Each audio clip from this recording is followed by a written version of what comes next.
r/no sleep. Posted by u/shatter_their_world. Helena of Obor. Part 1. So, I have decided to express all the things I have been recently as a blog. Yeah, I know, old-fashioned style, not a vlog. But, you see, I am a pretty well-known figure in my country, as a news reporter. Not the most well-known, an A-class public person, but someone who, if you watch a certain news outlet in Romania, you shall probably recognize. Work has brought me into a reality I could not accept as real or, at least, could not accept it as real in a tangible way. You can call me Ruxandra.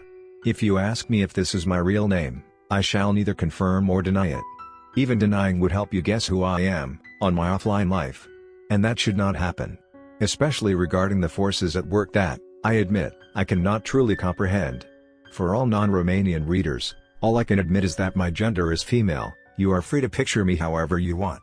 When I was assigned with the investigation of a violent incident on an old small street in Bucharest, I started doing what I knew to do, investigate.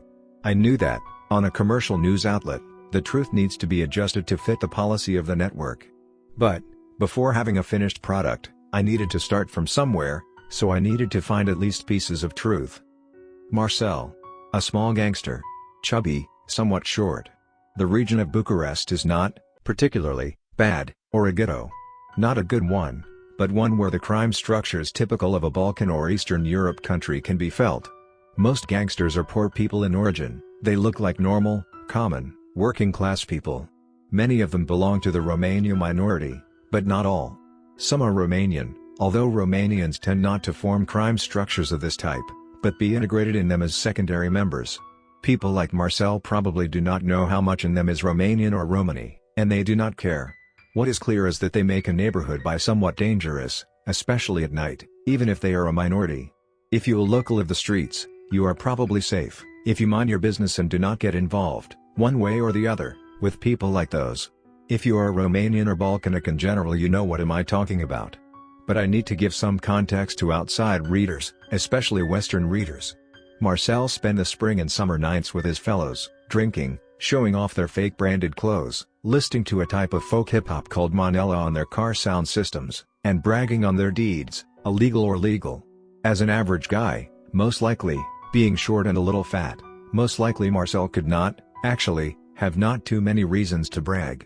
This meant for him stagnation of the scale, or worse. Except for pickpocketing and some marijuana cheap trade, he probably had nothing on him. Yet, a strange opportunity came for him this summer.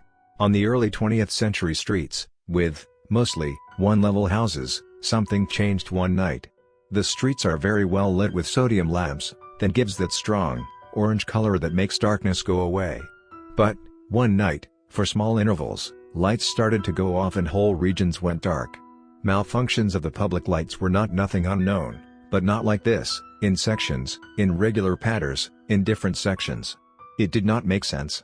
Public lighting service was notified, they found nothing truly wrong on the lamps and installation, at least nothing to explain what was seen. And then she was seen on the streets where the lamps were out. A woman in a long black dress, typical of the late 19th century or the beginning of the 20th century. Like real ladies would wear at the time when the first houses were on these streets. Much of the old houses are gone now, some new American-styled houses are recently built, the old railway is gone as well. So you can imagine that this woman, with her long, black dress, with arms covered, looked both out of place, but also fitted. Her long black hair covered a bit of her face, yet it would have been exposed mostly, if the sodium lamps were on. She walked weird, like she did her best to walk ladylike, but something prevented her from doing, like some medical issue, making her gait look a little mechanical. Kids admit that they saw her face from the distance, but it was mostly off. Some shapes and colors made no sense for a human face, even looked little like that makeup that is fashionable today. Indeed, most people explain their sightings by the combination of darkness and makeup, but nobody was brave enough to go near her, to check her out. A smell of sudden fear was felt on the streets in the darkness, a fear that was not familiar and that, was, at least you stayed away. Not very strong. So, people started to avoid the streets when it was dark and no one saw her up close. Until one night. Marcel stayed close to tram station, on the street with the name of Maica Domnului, in Romanian meaning Mother of God, Virgin Mary. Yes, I know, these streets in the Colentina neighborhood have Christian names like this. I do not know why. A 19th century cemetery is close, and the remains of an old railway that was taken off by the disappearance of the factories in the area. Sometimes, at night, even early morning, the sounds of the passing train can be heard, a local urban legend. The siren, usually, sometimes the whole train is heard, where the streets Mica Domnului and Lesiani meet. Some say the phenomenon is a result of the frequent accidents on the train barrier. People were not afraid of it, since no real harm seemed to be caused now by the ghost train. People just avoid the crossroad when it's here, it seems. But not the new phenomenon, with the blackouts and the woman in black. And Marcel and his fellows talked that night about it. It seems some were really afraid of the women, like dismissed her like a lunatic that mattered little to nothing. The fear that seemed to be in the air and the darkness was hard to explain by Marcel, yet he had an idea. If proven right, he would be considered for upgrade on the social ladder of the gangs. He also be respected and feared by the people in the neighborhood as the one who put a stop to all the nonsense. So, he decided that, if the woman appears tonight, he shall rape her in the darkness. She seemed young from the distance. If she proved to be old or revulsive up close, he would just beat her up and rob her. Probably he felt some anxiety as the discussion progressed, but he could not back down without losing face. I guess the fear of this gang was, in the end, greater than of the mysterious woman. So, they went walking on the streets, waiting for a blackout. The plan was for the gang to stay across the street, as Marcel cornered the woman. After some time, I guess hour, when they were somewhat away from the tram, on a crossroad where the train used to pass, it happened. The lights went out. Marcel knew that he had to proceed. They entered the darkness. The sky was clear, the trees on the street edge probably helped them a bit, on small portions, to hide. Until they saw her from the back. About 100 meters away, she was walking with her strange gait. The small purse/handbag was on her right arm. Her heels made a strange sound in the dark. They sneaked closer and closer. Marcel on her side, the rest on the opposite side of the small street. At some point, another crossroad and the woman went right. They were close, she might heard them, but they had little fear now, they were many, she was alone. The gang took a little ahead, crossing the road. Marcel went right a few seconds later. Now it was the right moment. So he shouted to her, "Hey, honey. What are you doing alone at night, on the streets?" She kept on walking, so he continued, "Perhaps you are looking for a real man, a man that you do not have at home? I am ready to show you something, if you want." She stopped. The gang was paying close attention, hiding behind a car. Marcel was definitely afraid, as his voice trembled a little. She turned around. The expression on the face of Marcel changed. I bet that, if it would not be so dark around, he would have become pale. As the woman came closer, he opened his eyes, his mouth and his shoulders trembled, but he could not move. She came face to face to him. His yes were engulfed in horror. What he saw? We cannot know. What I managed to find out is that the following moves happen lightning fast.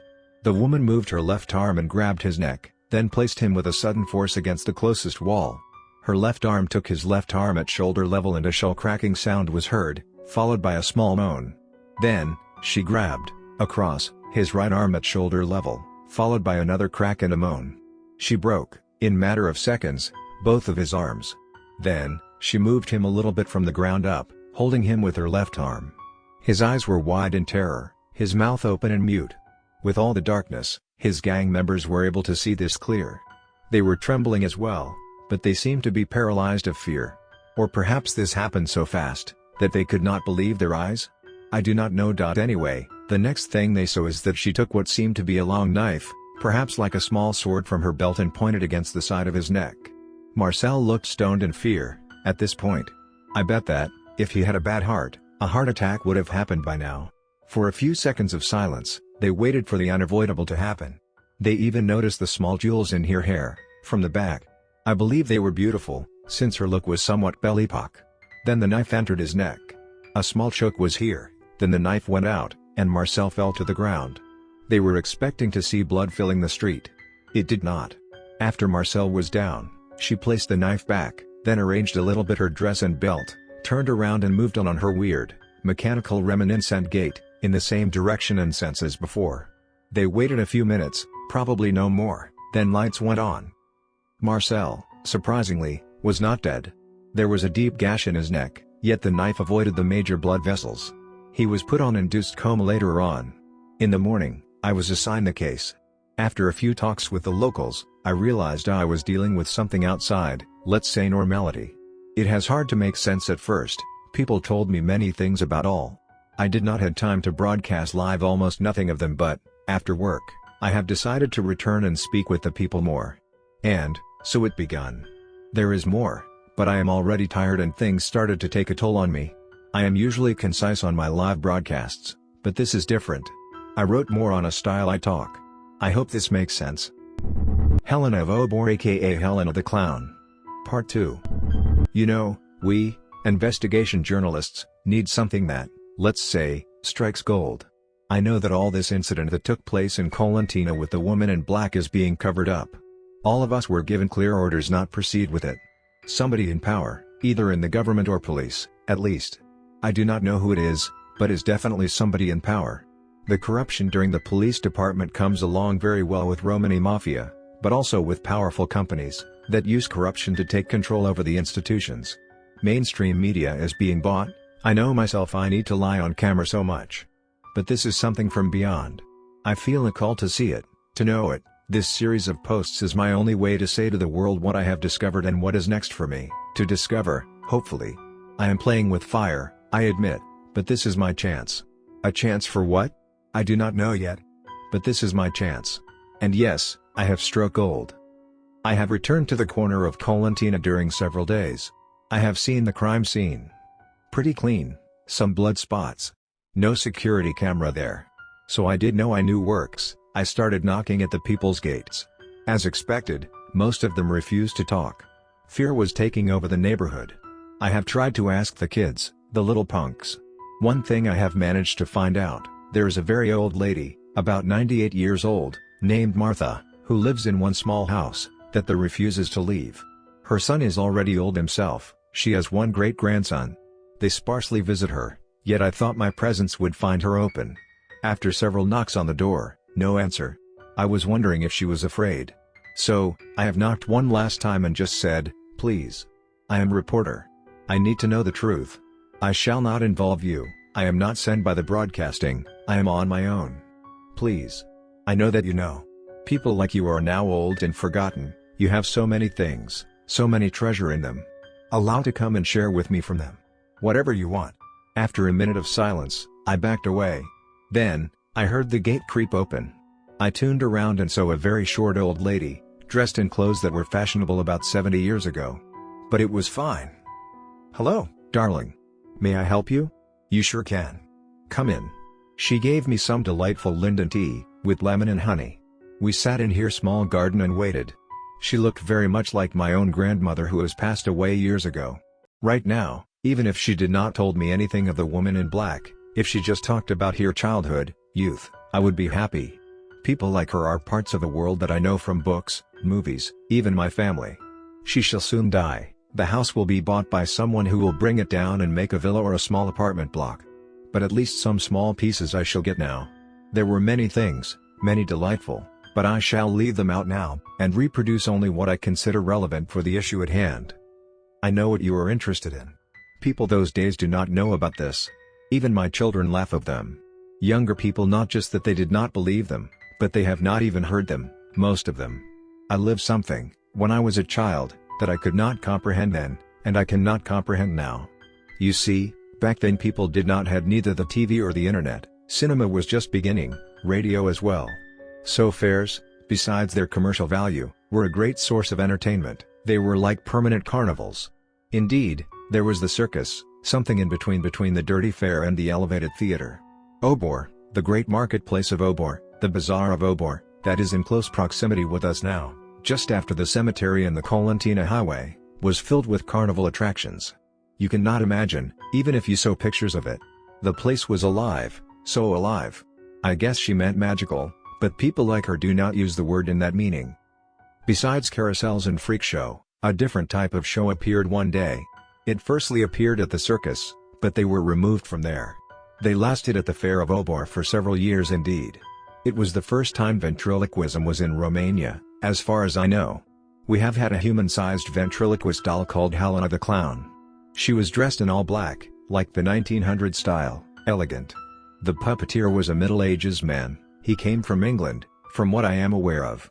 At first, Helena the Clown was presented at a private circus, where rich people, aristocratic people came. People were amazed of how lifelike this doll was, how skilled she seemed to have been. The puppeteer was praised. Then, she started interacting with children in the public. She started calling them names, scolding them for one transgression or the other. I do not know how much was real or not, if the puppeteer was pushing the kids to speak up their misdeeds. At some point, a limit was crossed when, on the stage, she started doing her silent performance, an amazing one, for sure, and then started to scold the primary school boy of some politician. She started to tell him he was a brat, that he deserves to be punished for what he does to poor kids at school who have no chance to ever have a start in life like him, that his father deserves not just to go to prison, but much more than that. Outrage came into the circus arena and Helena was out. I was there, but I cannot remember the details. I was afraid I shall be the next victim of Helena, so I stayed quiet. That was the last time Helena performed in the circus. But soon after, the puppeteer and his wooden clown appeared on the Fair of Obor. Their presence lasted much more. At first, Helena was far more quiet, she danced and more, although she still did what kick her out of the circus, interrogation of the people in the public, mostly kids. People were afraid of all this, but lower-class citizens were far more attracted to all this than the high class. Unlike the circus, where Helena was moving, in here she sat on a wooded chair, like a headmistress of a boarding school or like a judge. Elegant and imposing. I do not know how many of the things she seemed to know were real, and how many were mere guessing that made people themselves give much more information. There was another thing she did, but not very much. Sometimes, she played with invisible objects. Sometimes just playing, sometimes dancing in a strange, but graceful way. People guessed the object, at times she waved it close to somebody, sometimes even touching them with the invisible object. There were some people who said they actually felt being touched. Or, if it was waved, the air moving close to them. But this was rare, indeed. During the day or the times when the show was not performed, Helena seemed to rest on some sort of coffin with glass cover, standing, like the giant doll that she was. She was not easy to access in this state, probably due to fear that she might be stolen or damaged. The shack was covered with some sort of tent, I remember. I cannot tell for sure now, there is so much time since then. The next stage of all this was when people started whispering that they saw Helena alone, walking in the night, with blades on her belt and purse. On the streets near Obor, but more in outside Obor and Colentina. She was seen especially towards the west, into Harastrau. Harastrau is the largest park in Bucharest, like a small forest, where a circus resided back then. But not just there, she was seen even around the North train station, in Romanian, Gara de Nord, the largest train station in Bucharest and the entire Romania. Some say even beyond, to the Dâmbovița. Dâmbovița is the largest river that crosses Bucharest, the second one is Colentina, some saw her on the opposite place, into Pantelimon, towards the exit to Cernica, a farmer's monastery near Bucharest. Yet, she was never seen, in Drister, close the Inn of the Wolf, Honolulu in Romanian, a famous haunted inn in Bucharest. She went into downtown, closed the university and Unirea areas. At first, there were only the sightings. Then, the rest. Crooks, robbers, pimps, but sometimes just random people, it seems, were found killed or mutilated. The entire city was filled with this new fear, with legend of this Strigaeka. Some told kids that Helena will come for them if they misbehave. Some others said it is a bunch of nonsense urban legend and that Helena is just a ventriloquist wooden puppet that can only be seen performing at Obor. At this point, Martha stopped for a bit. I already knew who the woman in black was supposed to be. I do know if this is an impersonator of that old urban legend or what. I could not understand who she was, what she was. This needs to be some psychopath impersonator of the old, forgotten urban legend from the times between World War I and World War II. But why? Who can actually be that strong to break bones? Some wrestler in drag? And why? You know, one evening, I ended up alone in the fair. Got lost. My father was separated from me in the crowd. As a child, I started to panic and move away back and forth. Soon, I found myself near the shack where Helena was kept. My hands went cold, but a voice in my head pushed me in. I know I was not supposed to do that, but I have entered. Like a small burglar. And then, I saw her. In her box. Or, more to say, coffin. She was standing still, like a statue. A wooden statue with long, braided hair, and an elegant old-fashioned dress. She looked lifeless, so I came closer. The hands and head seemed to be made of polished wood. Some weird clown makeup was present over the wooded or wood-like face that stared in a point, rigidly. Then I realized, she looked very much like a dead person. Like a corpse. My body went really cold when this realization came to my mind. Suddenly, her right hand moved gently. I turned my back and ran. And ran into the fair. After that panic, in circles, in a few minutes, I ended up on a dark alley and there she was. Helena was standing there. I froze. She started moving toward me, stiffly. Her eyes, how shall I describe them? Blank yet alive and piercing. She looked like a dead witch coming for me. I managed to turn around and run, but I heard their fast and rigid footsteps behind. In no time, she got me by shit with one hand, and covered my mouth with the other, in order to stop me to scream. Her arms were like wood, but also so strong, like they could crush me in a moment. I have turned around and saw those fierce eyes, like knives. "You have been naughty," she said. "You need to be punished." Her unhuman voice was hissing, similar to a snake voice. When she opened her mouth to speak, I have managed to see that her canine teeth did not look like human teeth. They were long and sharp. I started crying and fell on my knees. I have tried to talk through a gloved hand, I know. Be a good girl, I promise. She let my mouth free. "Please, I promise. I shall change, I shall do my best." After a period that I do not know how long was it, minutes, seconds, I do not know, I was sobbing, she came to my level and said like sharp knife, "If you will be bad, I shall came for you. You know that, right?" I nodded. She released me and I ran away. Martha remained silent and looked at the sky, between the branches of the tree outside her home. A gentle summer breeze burst through the leaves. We both kept silent. Then I heard the ghost train of Lisianu. It came and went. Gently. I saw nothing, just heard it coming beside me. It passed. I was not afraid. I could never be the same after it. Martha was chill. Nothing disturbed her. She gave a gentle smile. We started talking soon, but I feel already tired and I think I shall end this post now. I promise, I have so much more to tell you, but I feel I need to stop now. Ruxandra, out. Helena the Clown. Part 3. For Part 3, a deep breath and here we go. I am sorry to kind of breaking the story of what Martha told me. A lot have happened lately and, honestly, I find hard to put things together in clear way. Things need to be clear when I express them, not just pieces of puzzle patched with holes in them.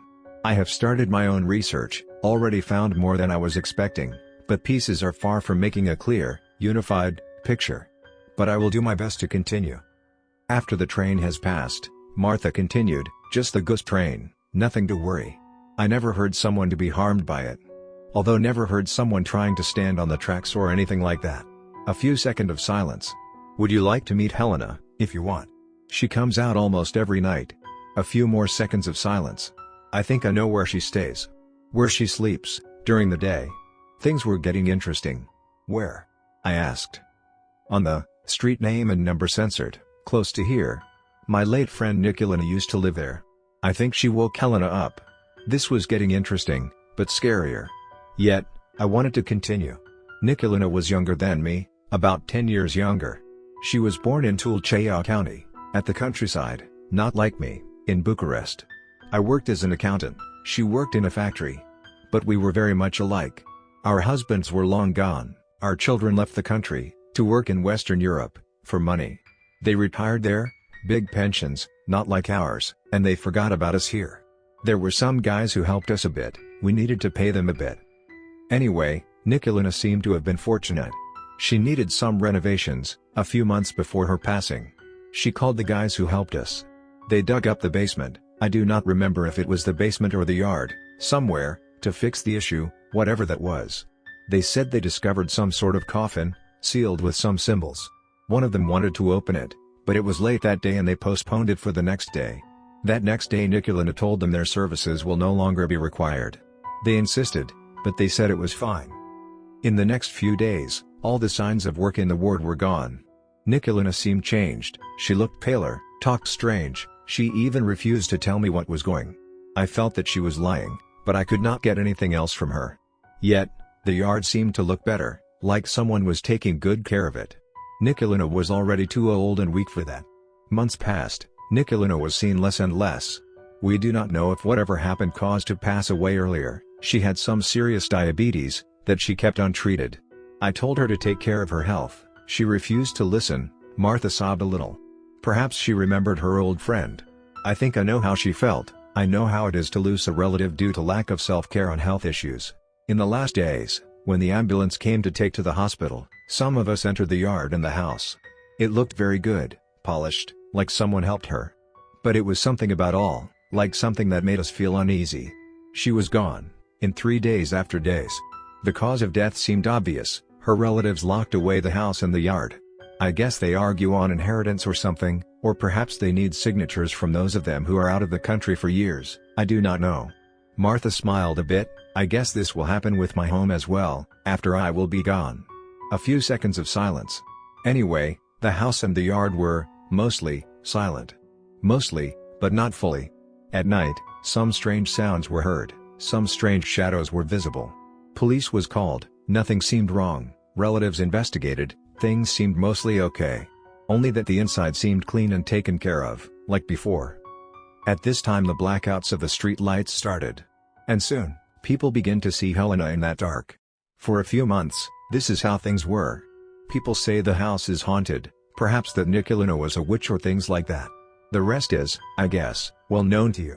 Nicolina had nothing witchy about her, at least no more than the small things many old ladies had, small, cheap things. Nothing to cause something really serious. I have my own ideas. Young people do not know almost anything of the past. No, even many of the elders from here know them. They moved in after the period when Helena was well known. Martha became quiet, probably lost in her thoughts. Things were getting stranger and stranger. A layer of the reality I kinda refused to see revealed itself to me, right inside my everyday, comfortable reality. I did not know if I wanted to go with all this. I felt like returning to my life, alone on my apartment on the Hermuzaki Square, where I was alone, where nothing supernatural happened, at least I am not aware of it, where undead doll witches do not exist. To my boring, yet well-paid work. But I realized this was my chance of escape. I was a prisoner and did not know it. Do I want to be to feel what most people refuse to? Was I willing to give my safety? I decided I was. I shall not risk foolishly, I shall be very cautious on this unexplored territory, but I will enter it. So I have asked, is there any particular hour when she comes out? I do not know. Pretty late. Perhaps she is cautious as well. Helena may powerful, but I think she can still be brought down, somehow, one way or the other. She is one being, people are many. She does not have all the fame she had back in the day, and police may not so easily get intimidated by her as it was before World War II, when she had her reign, so to say. Perhaps she is looking for a new place to move out. People who know a thing or two about Strigoi and Moroi might take a chance and pull a stake through her heart, one night. Or one day. Fortunately for Helena, she does not behave like we know from our forefathers that Strigoi or Moroi behave. And not many young people know how to deal with them. I admit I was born, raised and lived in the city, not in the countryside, where people knew much more of the traditions. One note needs to be made. Western readers probably noticed the reference to Strigoi or Strigaika, and to Moroi. Some of those terms were used in Western literature, movies or TV series. This means that, if heard them before, you have a very distorted view of them, like some sort of Hollywood vampire. Strigoi and Moroi, in Romanian folklore, are undead creatures, but pretty different from Western vampires. Strigoi are more wraith-like beings, spirits who raise from the grave to feed on the life force, not on the blood of the living. And they raise as wraiths, their undecayed bodies remain in the grave. They are killed when their bodies are exhumed and a stake is passed in their hearts, or when their hearts are removed and destroyed. Moroi are, sometimes, equivalent of Strigoi, sometimes they seem in certain areas, a different type of undead creature, perhaps a little less malevolent or a little less dangerous. The name Strigoi is related with the name Striga or Strega, that medieval witch in old Mediterranean cultures. The Striga of old feed on the living, but it was not clear if she was alive or undead, or if she was sometimes alive, sometimes undead. Romanian Strigoi is sometimes considered a living person who is, consciously or unconsciously, a future undead Strigoi, who already feeds, consciously or unconsciously, on the life force of the living. The verb striga in Romanian comes from those creatures. It means to scream, lately to shout. It seemed, initially, it meant to scream about fear, due to an evil creature. The origin of the term striga comes from ancient Greek mythology, where an owl-like creature was present named Strix, who fed on the living. There are some recent seedings in the Balkans to evil, supernatural, owls, but I digress too much. Perhaps, if you want, we shall talk sometime on those as well. For now, I can safely say Helena does not seem to be a Strigoi or Moroi. She seems more similar to a Western type of undead being, yet hard to understand, at least by now. She is definitely undead, one way or the other, I am sure of that. But exactly what she is I do not know. So, I continue to ask Martha different things, like, you said something about Helena being famous. And feared. Oh yes. As years passed, she became more well known and feared. Police knew her, even Siguranta, Romanian secret and political police before World War II. Were they afraid? Or there was someone or something keeping her back? Or something of both? I am not clear. Things were covered up pretty well. That man, the puppeteer, who seemed to have her under his control, was a real strange man. He was alive, he was aging, unlike Helena, that was visible. Yet, in a way, he seemed even stranger than Helena herself. He came to Romania from Manchester, England, in the late 19th century. Initially he was not a showman, but he presented himself like a healer, a practitioner of alternative medicine. I do not remember his name was Gordon Jameson, if I remember well. He became very well known fast by rich people and nobility, some say that he even reached the royal family. Most considered him a con man, both as healer, then as a showman. But some say they noticed that he was capable of strange things. What things, I do not know. Occult circles welcomed him. He was not the only English or British expat who lived on the time in Romania.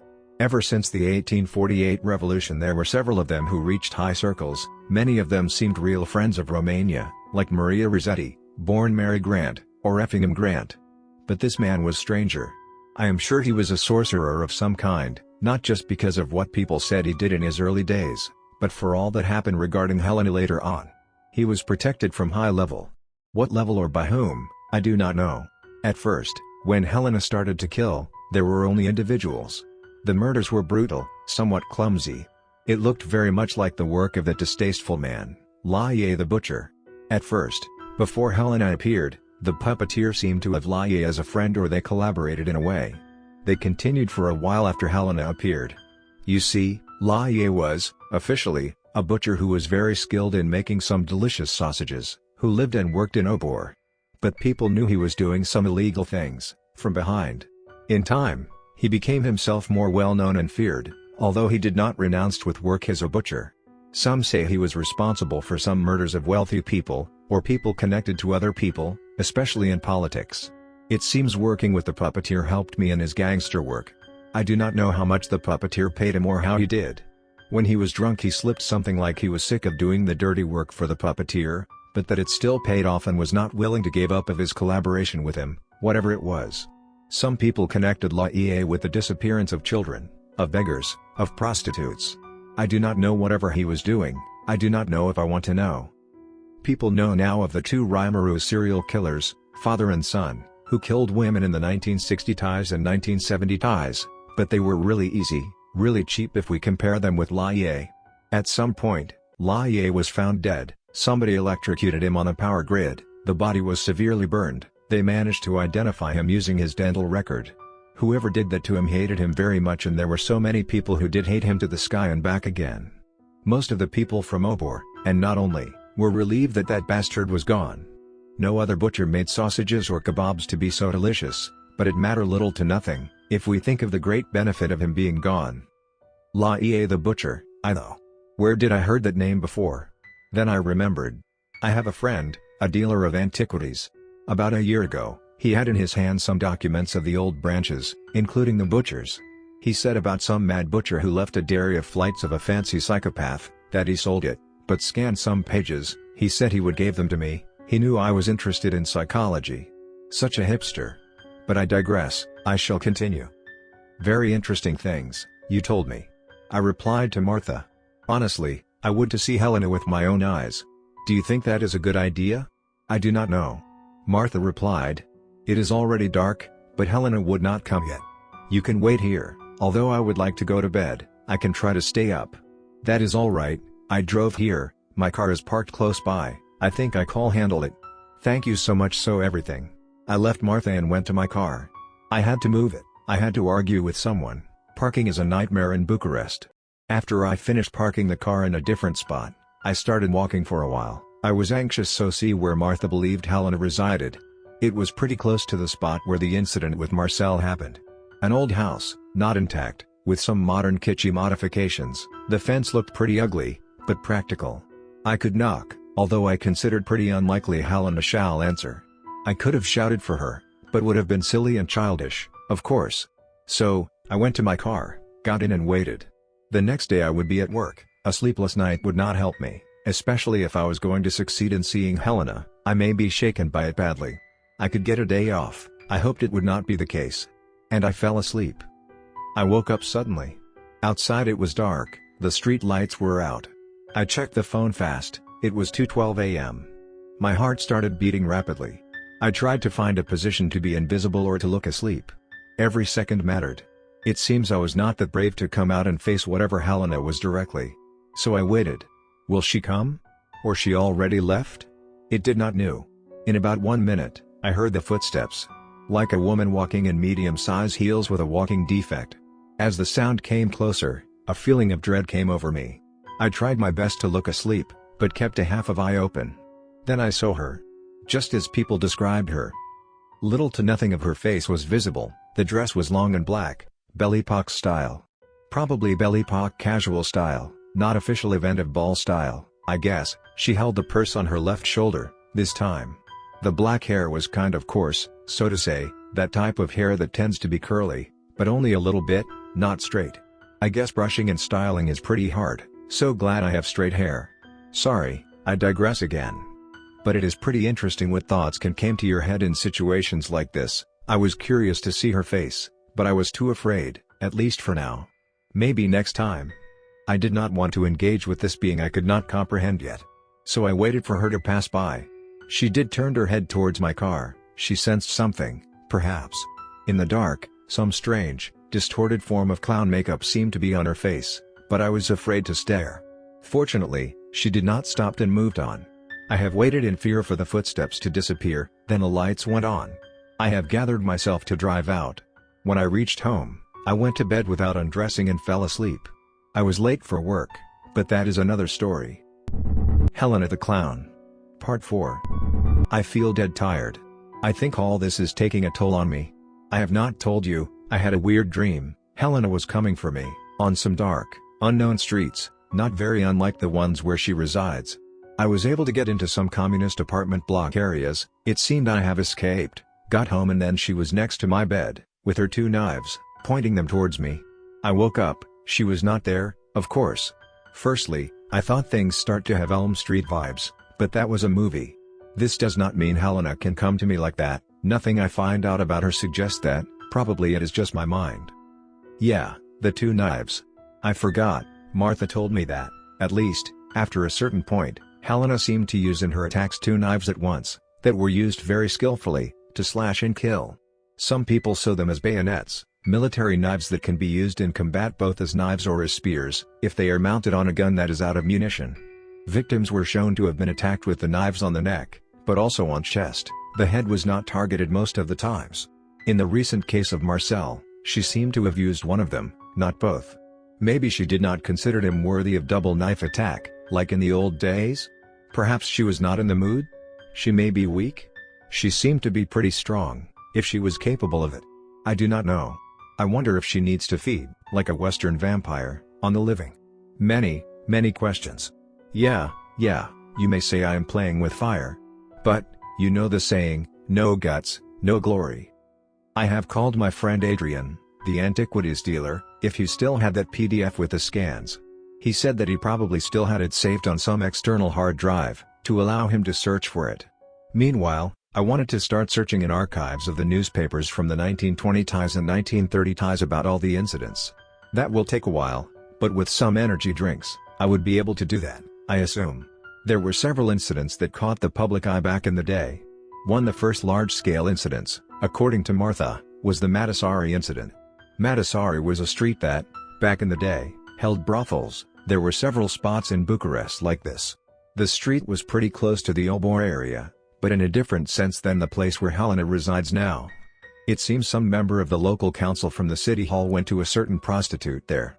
Somebody followed him, knew the day and hour when would, most likely, go there. And Helena came for him. I do not know if she was sent or if they went there on her own. What is known is that man came to the brothel one night, and Helena was already in yard, waiting for him. She took both her knives and came for him. He fled inside, screams started. After several minutes, one of the prostitutes managed to come out screaming in the street, asking for help. The street was up, madams, pimps and prostitutes fled to the house that was already covered in darkness. Some banging noise started, alongside screams.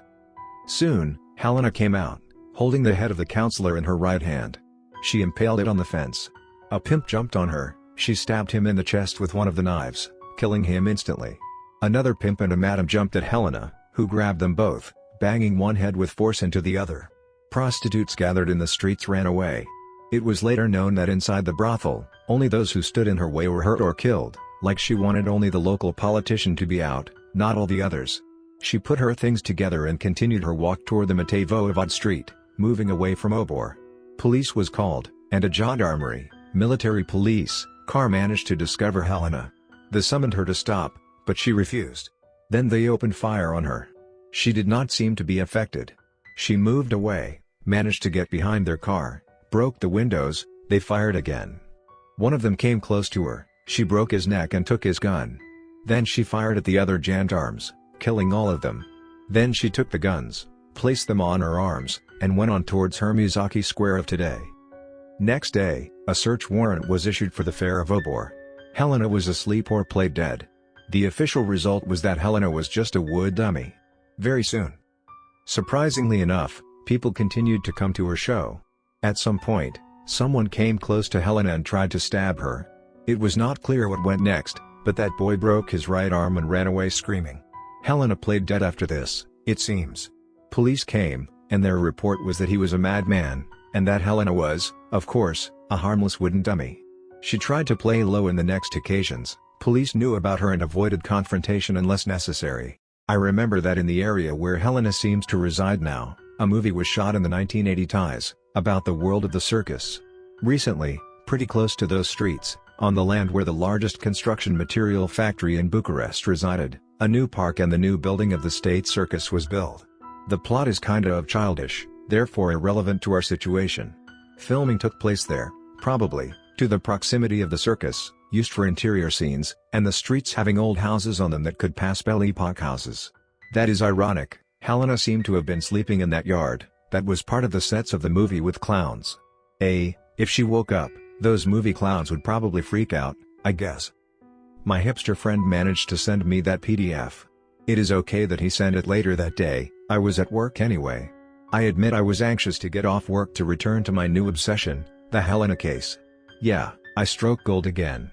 At least gold, perhaps platinum would be better.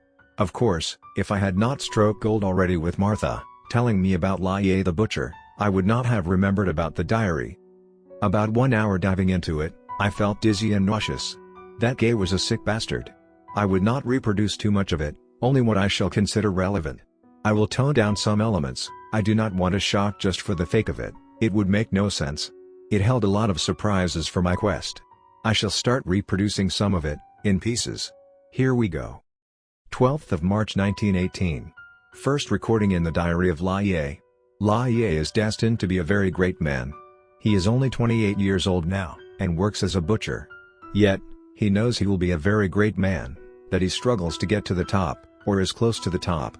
He is a free man, he does not worry about things petty people care, like feeling guilty. Great people need to go beyond this. Then he proceeds in describing some robbing he did, some rapes, the money he made from smuggling some merchandise for some bourgeois. Petty things, for now. Then, one entry caught my attention. 14th of May 1918. I knew it, I was meant for greatness. I believe I met the man who will be my train for greatness. My cousin Sparek and his wife Safta are the servants of the Colonel Protopopescu, who lives at near the beer factory at Basarab. Rich guy, like any colonel. I wonder why they kicked me out of the army. I could have been a colonel myself soon. Or at least major. Sparek and Safta, both of them, like me, a mixture of Romanian and Gypsy from the Mahala, term that can be loosely translated into ghetto, of Obor. Like Laie. We do not know how much Romani is in us, how much Romanian. But we are from the Mahal and it seems we cannot move from it. All we can hope is to be servants of rich, higher class people. We live in small houses, made of cheap materials, so often, with muddy yards. They live in French styles homes, with nicely trimmed bushes. Some, like Spirik and Safta, are servants of people like Protopopescu. Why can we be like them, after all? The colonel spends a lot of money on his daughter, Alexandra, to pay her piano and ballet lessons. She is about the same age as my niece, the daughter of Spirik, Helena. 7 years old. One is shiny, one is dressed in rags. One has nice blonde hair, blue eyes, the other is olive skin. Black hair and black eyes. The first will be a lady when she grow up, the second a servant. Or worse. Why is that? Alexandra is sickly. Falls ill often, gets back hard. Bad stock. Helena is healthy, gets sick rarely and gets well fast. Why is that? Would not make sense that Helena get the life of Alexandra? No, this is not about justice. I do not care about socialist crap. I just think this is how it would make sense, the strong to survive and get the benefits. Right? At first, Helena seemed to have felt it. She stayed with her eyes down near Alexandra, peeking at her with shyness and envy. She stole some cookies, her Romany blood is there, kicking. She will survive on her own, I see it, but it would make sense that she gets what Alexandra has. 20th of May 1918. I came again on the residence of Protopopescu, to deliver some sausages. They love my sausages, that is for sure. I feel something good will come out of all this, for me. I do not know what, I shall see. Again, Alexandra was playing the piano. Some crappy, silly Western piano music. From the sheets. Helena was there. I was surprised to see Helena was listening carefully to what Alexandra was playing. She liked it. Disgusting. I remained to talk to Spirik, he had some free time, and watched Alexandra and Helena. Alexandra tried to show Helena how to play the piano. She was soft on Helena, did not manage at first to make Helena get anything. But slowly, with patiently, Helena started to catch on. Her Romany blood again. Romanis know how to play the fiddle. Or, perhaps her Romanian blood makes her feel the taste for Western, upper-class style crap? Who knows? She seemed to enjoy it. Today that English doctor, Gordon something, came for Alexandra. Big con man, but smart one. He tricks a lot of people to pay him big cash. Yet, people die on his hand. I guess doctors are, very much, con men who fool people that they can, actually, do something for them. He ate some of my sausages. He liked them, so the colonel introduced me to him, since I did not left. The doctor asked some things about my skills and experience, that he shall order for me many stuff, traditional from around here.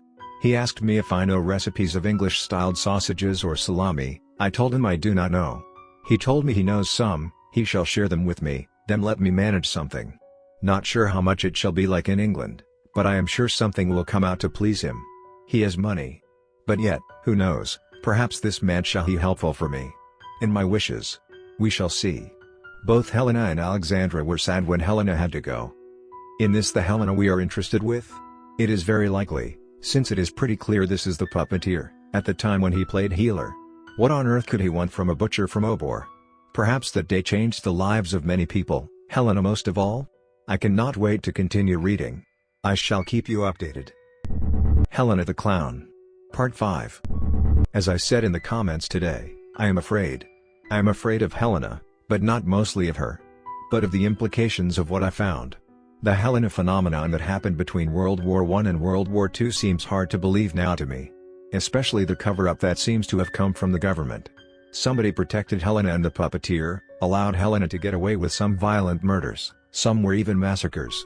And, believe me, Romanians do not have this in them. Usually, we do not have too many serial killers, mass murderers and such.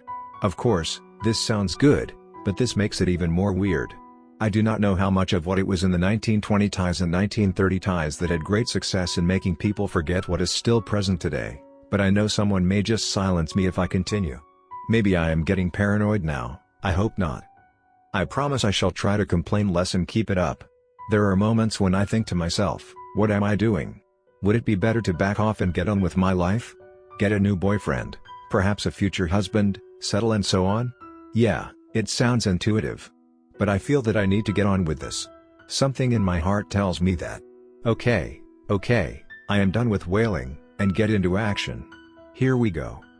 The diary of Lai the butcher is fabulous. Without it, most of it would not make sense, even with all the information given by Martha.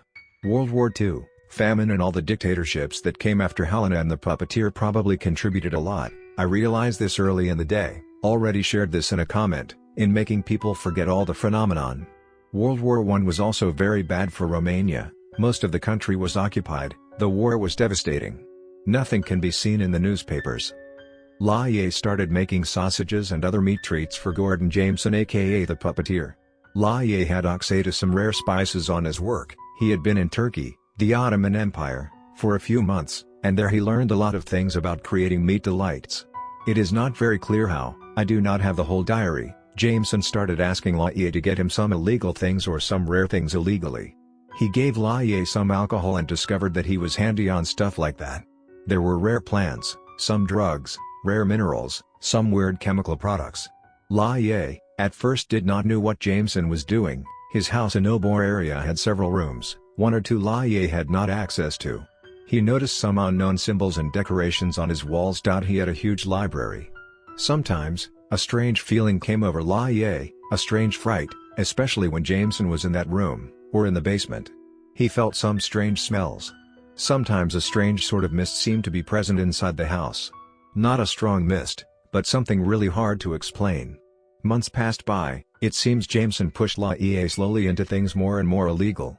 At some point he asked Lai to start to acquire for him animals, like lambs, piglets, cats, dogs. Lai grabbed stray animals, but also pets. No one of them ended up alive. There was one incident when, after delivering some stuff, Lai saw something he could not believe his eyes, meaning a dog he brought a few ago was reduced to a skeleton. But that skeleton was walking in the yard, in chaotic way, and emitted some sounds that were unlike ever before. Jameson came out of the house, put the hand on the skull of the dog, made same gestures, and the bones collapsed, lifeless to the ground. Another failure, he said. This one is going to trash as well, he continued to Lai, who was a little scared of all this. He took him inside his house, then pulled some whiskey out and offered a drink to Lai.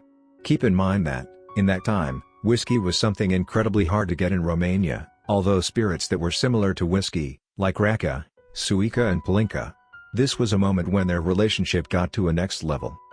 Well, Lai, I have watched you for a long time so far. You are smart, capable. Too bad you were born in the wrong place and time. Yes, you told me this yourself, but now I realize it myself. You see, myself, I am a very rare kind of person. Few people like me exist in the entire world. I am part of this small class of people who are very gifted, visionary. Most people, even those who are part of my connections, I am sure you know about at least a little, although I assure you that you do not know mostly nothing. Most people do not see things like I see them. Yes, most of them are far more open-minded and experienced than common people, but not like me. I am initiated into circles of people who know a lot, but, if it makes sense to you, they do not know as much as they can. You know why? They are satisfied with what they have. They are full of themselves. You see, some call me a witch, a wizard, a magician. They are correct, more or less. But I am not just that. You see, I am a scientist as well. And the science, how I see it, and magic, work not just hand in hand, but they work as one, as a whole. Science takes now a wrong path, that will lead, I am sure, to progress, but will also close some perspectives on reality, on life. As of myself, I am willing to keep it alive and well, and real, as much as I would be able to. And you, lad, could help me. You see, my name will remain in history, even if the masses shall forget it. And yours as well, if you accept to work for me at new level. At this point, Lai was also confused, but somewhat excited. He seems to have felt that what was coming, what he will be asked, will bring him on a point of no return. He was right. Jameson proposed to abduct a certain man who will not make it out alive. Lai was kinda of fearful, but Jameson told him in calm tone that is little to no reason to worry. His connections are high, although this does not mean he would be completely safe. But that he will, eventually, be free of his former weaknesses and drawbacks if they manage to succeed in his tasks. Lai had a flicker of conscience. He asked Jameson to let him think about it for one night. He was allowed to sleep in the house of Jameson and think about it. He accepted. During the night, he saw a dark shape, almost shapeless, in the window and was scared. It looked like almost no head, arms, torso, were distinguishable.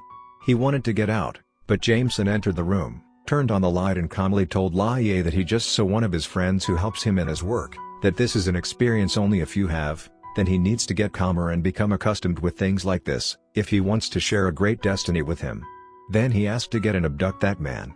Laie decided to execute, and that, I guess, the moment that sealed his fate. Once the victim was unconscious in the yard, Jameson invited Laie in the basement. In there it seemed to be some sort of medical room, with a table on it, many jars and tanks. The table seemed to look very much with an autopsy or embalming room. There were weird symbols and decorations in there. The man was tied up naked to the table. Jameson started performing some rituals on me. I shall not give some details on them, being afraid someone might use them and, then, who knows what consequences might be, and I shall be responsible. What I can tell you is that he drained the man of his blood alive, then cut him open, like in an autopsy, but he was still alive, while performing the rituals. He removed some of his internal organs, like his liver, while the man was not just alive, but conscious. In the end, he removed his heart, and then the dark mist came into the basement. Laie freaked out and fainted. He woke up seeing the victim walking, mindlessly, dead. He was scared. Jameson put a hand on the head of the dead man and the victim fell, lifeless, to the ground. Laie was shaken, but Jameson, calmly, told him to make some kebab from the flesh of the corpse. He said that he needs to open his mind, that the human flesh looks very much the flesh of the animals he sacrifices for meat, it also tastes the same. That it makes very much sense to actually eat human meat. I am proud of you, Laie my lad. You made so far. One more step, I know you can do it. Jameson said. Laid, somewhat shaken, executed. The kebab was delicious, he wrote in the diary. This marks the beginning of a series of magical experiments Jameson conducted, most of them gruesome. I shall spare you of useless details, also spare myself of them. They went on and on. Jameson wanted to achieve something, he did not told Laie what. Perhaps Laie would not be able to understand what his master was up to. He was the henchman of sorcerer mad scientist. There was no way back. There are also some more lighted passages of the diary, like when Our visited his cousin, at work. Alexandra, the daughter of the colonel, was kind of a lonely kid, not sure if due to her illness, personality, or family, or some combination. She was working hard at the education she got. She was going to become a real lady at some point. On her spare time, she stayed very much with Helena, and shared with her what she got, her new knowledge and skills, and Helena accepted them. The mother of Helena tried her best at home to keep Helena as much as possible of the Romany stuff of her relatives already, not to steal, not to be vulgar, to be decent person, even if she was lower class. The poor daughter of the servants seemed to have started enjoying all of it, and the parents of Alexandra tolerated all this, it seems due to the fact that Alexandra had little to no friends. Helena was not allowed to spend the night at their home, at first, but, in time, she was allowed to sleep in a spare bedroom. Sometimes she ended up sharing the bed with Alexandra. They did not have brothers or sisters, they ended up calling themselves sisters. Helena would seem to become a lady herself, in time, if that time allowed it to. The Romaniness in her was getting weaker by the day. Who knows what would have been of them, if they fate would have been different. Perhaps Helena would have become a professional ballerina, she seemed to have real talent on it. Unfortunately, things went really tragic. And that bastard Laie recorded it in detail. I think the two were beautiful together. One of them middle to upper class, blue-eyed blonde, with pale skin, the other lower class, black hair, black eyes and olive skin, but they loved each other. And Alexandra would have been the one who liberated Helena from her social condition. Laie despised both of them now, perhaps, as his heart went darker and darker, he hated the light in the soul of a child. They even prayed together, went to church together. Perhaps the colonel would have adopted Helena? No, unlikely to have happened. I have cried tonight thinking of the two sisters in heart. Oh, I wished I saw them, how they were. I wish I saw them with my own eyes. The gentleness and noble heart of Alexandra worked wonders. Next time, I shall try to conclude all this tragic story. It would be a tough one, but bear with me. For now, take care of yourselves and your loved one. Good night. Ruxandra is out. Helena the Clown. Part 6. It seems I shall share to you, probably, the darkest thing I ever shared ever. There are many new things about Helena I could share, but I think I should share this part and then get on with the rest. If that bastard Laie would not have written down all this, I would not believe it. I understand why my friend who has the diary in his hands, then scanned it partially and sold it, did not believe it. But I do believe, I saw Helena with my own eyes, so I believe that every single thing he wrote there is real. Jameson continued to experiment on animals, while passing orders to La Ye, from time to time, to kill someone. Rarely there was a gangster, usually people related to local or central politics, or from the justice system. Doing some dirty little things like this probably kept him interesting to some circles, that kept him protected to do his things in the back. I wonder why they did not just use regular small gangsters for that. In a way, they used La Ye, who was, pretty much, that type of person. But I guess they used the Jameson connection because he provided some alternative services to some people as well. There are clues that suggest he used his sorcery to help, indirectly, for La Ye to be successful in his deeds. From time to time, La Ye visited his relatives, including his niece Helena, also the house of the Colonel Protopopescu. Helena seemed to be really intelligent. She had strange interests, like fixing some things in their home. Like electrical things. One time, an electrician came to fix a lamp and she was involved. Little girls are not usually interested in things like that, usually. Yet, we know there were women in history who made scientific discoveries, like Marie Curie. So, who knows what she might have become?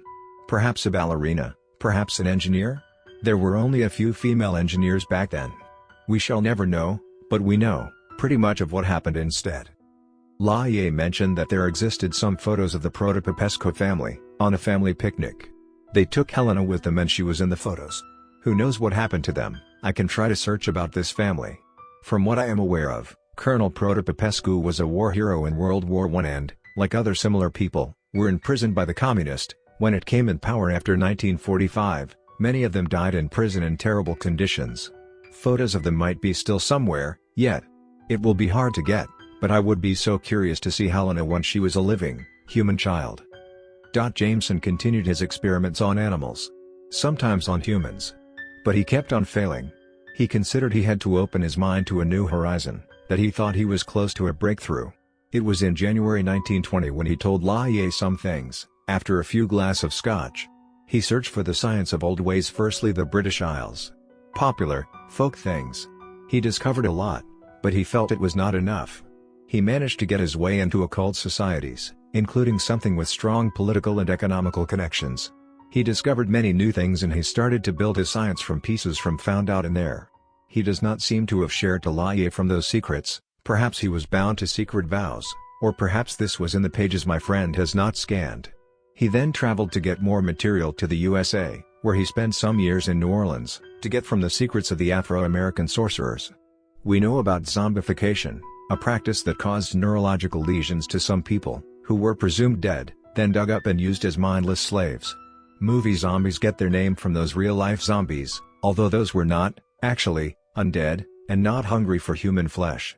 The movie zombie seems derived from Western European myths of revenants, undead humans who rose from their grave in body, not in spirit form, like Romanian strigoi, in order to feed on the living. Yes, we know some Native Americans believed in Wendigos, creatures who were similar to Western European revenants. There would be some things to explain about those too, but I guess I would digress too much. Jameson did not seem to have any connection to Native Americans or their ways, as far as I know. His next trip was to Russia. He felt Eastern Europe, especially Eastern European Romani, held some important pieces for him to get. He stayed for about a year in Russia, an enormous country. He had discovered some things, but, most likely, it was a lot of work to be done. He probably were too anxious to search there too much, so he renounced, at least for a while, to go to Siberia, and decided to make a tour in other Eastern European countries, like Romania, Bulgaria, Serbia, Albania, Greece, perhaps even Turkey, after all. So he ended up in Romania, but he decided to stay in here after discovering some real interesting things and postpone his tour of other Balkan countries. He also got involved in the local, unofficial order of things from here, using his connections from the occult he had back in England. Yet, he managed to get himself wanted for his skills in here. He might have left, eventually, if one last experiments would have failed. Oh, how I wish it did failed, but, unfortunately, it did not. Dark mists, lights and even small quakes occurred in that house. La Ye was getting used to all this. Soon, somewhere in March 1920, Jameson called La Ye for yet another late-night discussion. He took his to the basement, where his Death Becomes Him lab was put up. One glass of scotch and he proceeded. La Ye, my lad, I cannot go on like this. Dead things do not work how I want. There are several reasons why. One of them is that, when a person dies, the soul leaves the body, and the connections with the body. So, the body can seem to become only two things, either a puppet with no mind or autonomy of its own, or the vessel for another spirit, like one of my dark friends you met already, more or less. If I get a puppet, I cannot find much use on it.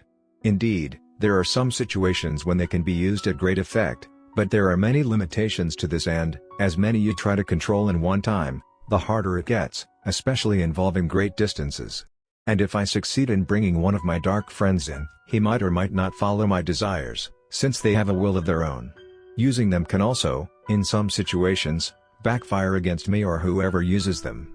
And, in a way, they can used as themselves, without a material vessel, if you want to use them. So, I need to take another approach. Then, he poured another scotch glass, drank it to the bottom and continued. I need to use real souls, human or animal, to be able to get what I want. I have an idea of how this seems to be possible, but I am not sure it will work. But this needs to be tried on nonetheless. So, your task, my lad, is to get me some children. Alive and well. We shall improvise a cage in that corner of the room. How does it sound? Are you up to this? La Ye was a little afraid in doing this, some serious repercussions could be on him.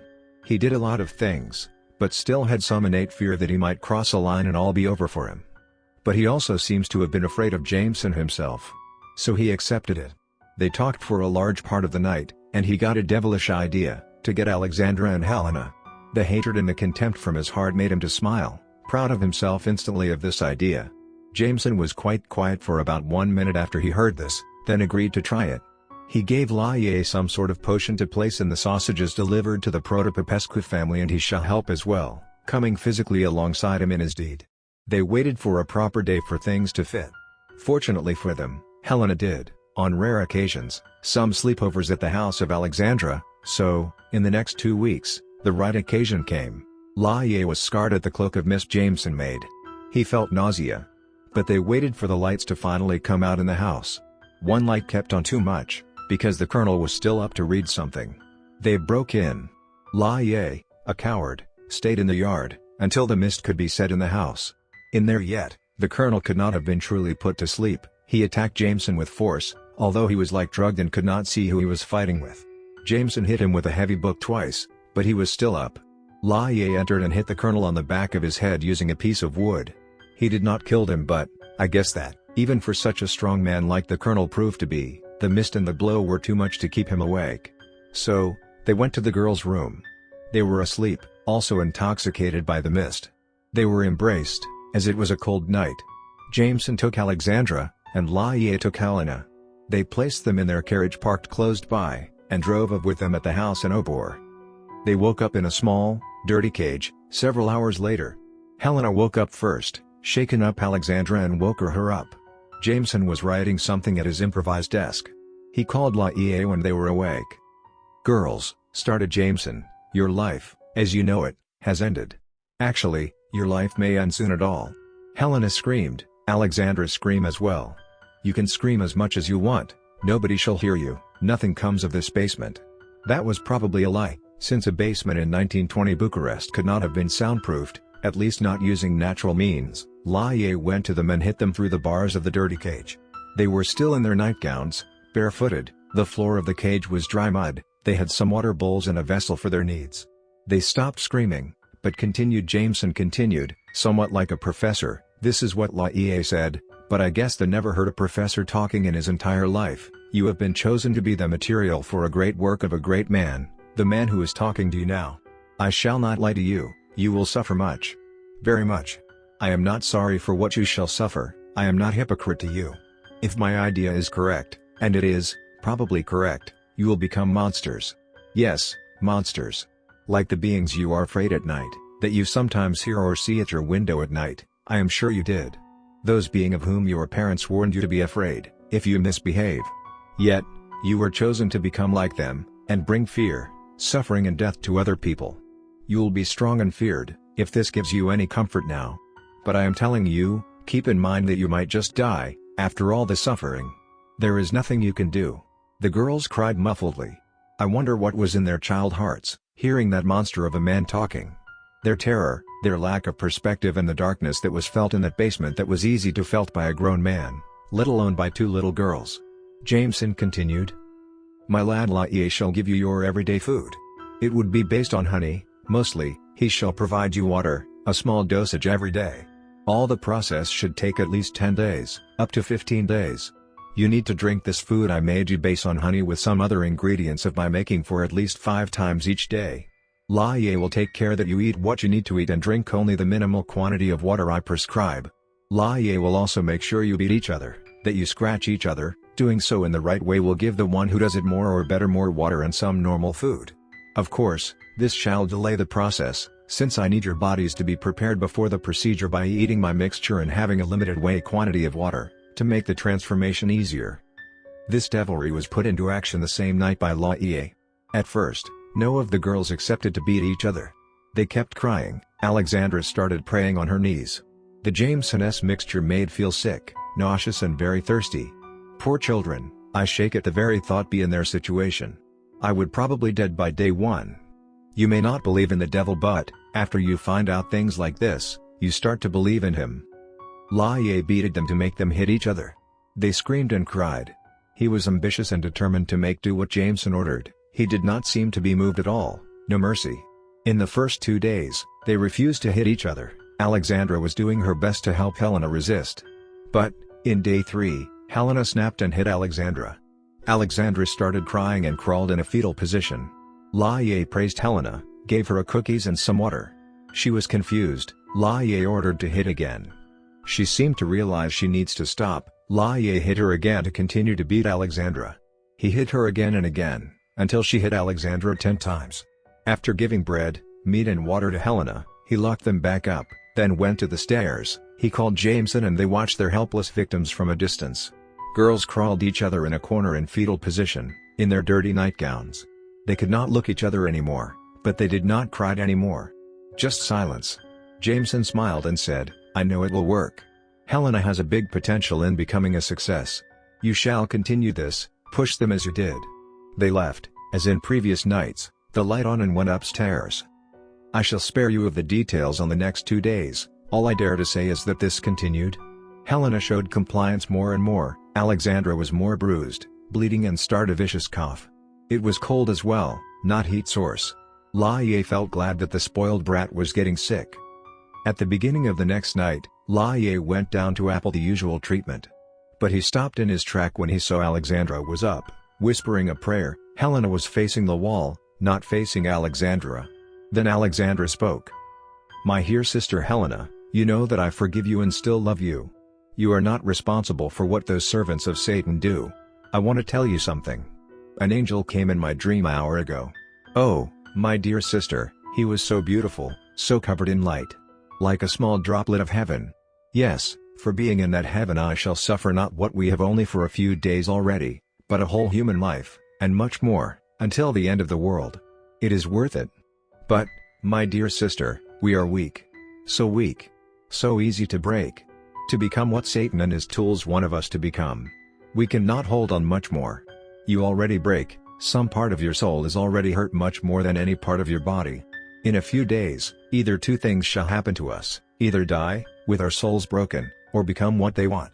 Nobody shall come for us, we shall not be saved. At least, not our lives. If we were not children, frail children, the angel would not have been to me. He told me we only have one way out. We can ourselves terminate our own lives. We shall go to heaven, it would not be suicide. Because our bodies shall be gone, one way or the other, and there is no future for either of us in the world of the living. So, at least we can save our souls. Oh, you have no idea what is beyond. So much beauty, so much. Alexandra was quiet for a second. I do not know if you understand me, if you can believe me. But I think I know how shall I convince you that I am right. You know how precious is water to us, right? I shall give you my share of water for today. So that you will believe me that what I have received in real. And she handled 2 bowls. Helena turned her head, looked with an animalistic expression, took the water and drank it in no time. Laie was curious to see what came next, even if, technically, this meant disobeying Jameson. Alexandra pulled a shard of glass, brought it next to the veins of the left hand and managed to slit them before Laie could do anything. He went fast down the stairs, opened the cage, but he lost his senses, for a bit, seeing Alexandra. She had a very serene look on her face. Helena turned around, with the expression of a rabid dog. Laie left the cage open and called for Jameson. Before Jameson could arrive, Alexandra was at the bottom of the stairs, her blood flowing to the floor, stood there and looked Laie in the eyes. He was frozen, her eyes had some sort of light that scorched him, that burned him, something strong, but in a very different way from the darkness he was accustomed already. Alexandra went a few steps upstairs. He could not stand it much longer, took the gun he had in his pocket and shot Alexandra 3 times in the chest. She fell swiftly on her back, at the bottom of the stairs. Jameson arrived and saw the whole thing. Laie turned to him, and in that moment Helena attacked him ferociously, using a type of knife found there. A small struggle started, Laie managed to escape with a few cuts, then Helena went on Jameson and stabbed him on his ribs twice, it seems. Laie hit her head, knocking her unconscious. Both of them had minor injuries, and Helena went back to the cage, alone. Jameson ordered Laie to dispose the body of Alexandra, burning it or using it for his sausage, or whatever, but he had to do it fast.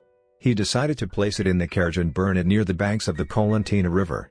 He executed his plans, set up the fire, but a police patrol was nearby, so he got scared and ran, leaving the body and the fire there. The death of Alexandra would make headlines for a week. She got a proper burial. Helena was never found, at least not as a living, human being. A few pages were missing. The next thing was the moment of the transformation. Helena stated, a little while, to behave, a little, like her former self. Something made her stronger, not even beating. Thirst and being force-fed with honey does not seem to have break her as they wanted.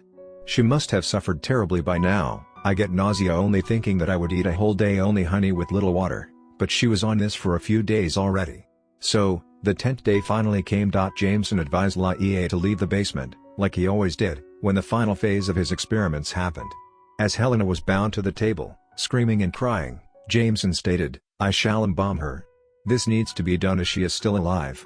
I will not use the normal embalming fluid, but something of my own making. If I use that, all I will get will be a corpse. After that is finished, I shall proceed to the later modifications. I will call my friends, we shall see if it works. Laie insisted to see the first steps of the procedure. Jameson inserted tubes in Helena, to drain her blood and inject his mixture. Laie saw only the beginning. He was asked to go upstairs and close the door. From there, he heard incantations in strange languages. The mist came into the whole house, and dark being also appeared in the house, moving into the basement. Helena was screaming. He felt like the house was moving, like in a quake. He screamed in terror. Then he passed out. He awoke next night. He was lying on the floor. Jameson was sitting, very calm, next to him, with his glass of scotch. I have made it, lad. It worked. I am the greatest man alive. You helped me, I have to admit, although I could have made without you, I am sure. After a few moments of silence, he continued, do not go downstairs yet. She is dangerous, in this early state. You'll be, probably, turned to shreds, if she gets you. He heard some unhuman, animalistic sounds from the basement. You will need to provide me meat for her, to boost her appetite. Raw animal meat is good for now. But human flesh will be required. She needs to learn herself to hunt. We shall bring her living animals as well. He took another sip. Well done, lad. The next sections were missing. A lot was missing, actually. Laie was scared to stay next to her in the coming years. She attacked him several times. Jameson brought some modifications to her body. He slit her face, in order to make her look like a ventriloquist doll. Also he made some other modifications to her body, that Laie was not able to describe to clear. But, surprisingly, she grew up, one way or the other. In time, Jameson changed his cover-up job from alternative healer to showman. He got hired a circus and presented Helena there, a clown ventriloquist doll controlled by him, the puppet master. People were amazed. She has got orders for assassinations, like Laie did, but, more often, just to intimidate and scare some people who were targets. Laie was getting, slowly, out his job as a henchman. He was getting frustrated of all it. He hated Helena, she seemed to hate him as well. Probably she would have finished him fast, if she was not under the control of Jameson. In the nights of her missions, but on other nights as well, she was started to be given some hours to wander around, for recreational purposes. She slept in her vertical coffin, in daytimes. Jameson was not afraid to leave her there, He was sure that any intruder would suffer severe consequences or at least be scared to death if one would ever try something on her. And he was, probably, right. Okay, this was it. I am sorry for telling you all this, it was very hard for me to put it down. I promise you, nothing that comes next comes close to the repellent nature of all this. I understand now why my friend considered the diary to be delusion. Poor Helena, poor Alexandra, I wonder what did they felt. My flesh shivers only when I try to imagine. I wonder now what is left of the witty little girl she once was. I do not know what to do next. The only person I dared to talk to is my friend who gave the scanned diary. I had not better idea. There is more to share, but I think for now is enough. I shall stop here. Ruxandra, out.